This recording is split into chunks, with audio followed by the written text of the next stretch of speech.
Alright, welcome back to the channel everybody. It has been a minute since we last did a horizontal video here on the channel. We've been doing a ton of vertical live streams recently, and you guys have been showing a ton of support for it, which has just been absolutely amazing.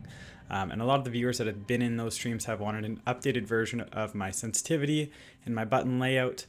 So that's what this video is going to be all about, and without any further ado, let's get into it. Alright, so we're in the firing range now. I'm going to show you guys my settings. For the button layouts, I actually have a custom setting. So basically what it's going to be, we're using button puncher, so we're inverting the crouch and the melee buttons, and then I'm putting my left joystick click as heels. So rather than up on the D-pad, it's now going to be the left stick click. And then our extra character action, rather than having it as down on the D-pad, we're going to make it up on the D-pad, just because this is the largest distance that we're going to go from our joystick, and we don't really use this button, which I'll explain more right away. So we have auto sprint turned on, which means that I don't need to press down on the D-pad to start sprinting. And then the only other thing that this button is used for is for toggle zoom. But as you people know, I use the Gully Kit King Kong 3 Pro, which comes with back paddles. So what I have is this back paddle here is my down on the D-pad, which means that anytime I'm zoomed in, if I want to change the toggle zoom of any of my weapons, I just click this back paddle and it'll do it for me, rather than having to use that down on the D-pad. The next settings that we have here, I use default sticks, I use tap to use and to reload, toggle to crouch. I know that hold is better for certain movement tech, but it's just too weird for me. And then the aim button, we do hold as well. Alright, so as we go into the advanced look controls, you're going to notice that I have a dead zone of 0, and once again that comes down to this controller. It has Hall effect joysticks, which basically means that they're using magnets in there, which basically allows me to do that 0% dead zone and not have any repercussions, which is absolutely amazing.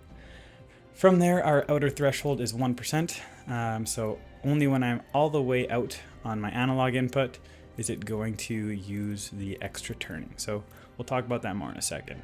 For our response curve, we have that set at 11. This is one area of my advanced look controls that I might fiddle with a little bit here. Sometimes the way that I'm playing right now it can feel a little bit too dull, so I might adjust this, we'll see.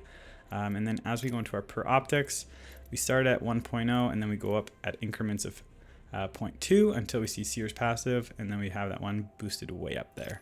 For my yaw and pitch speed, I have them set at 120 and 80, and then the extra yaw is 250 with the extra pitch being at 50.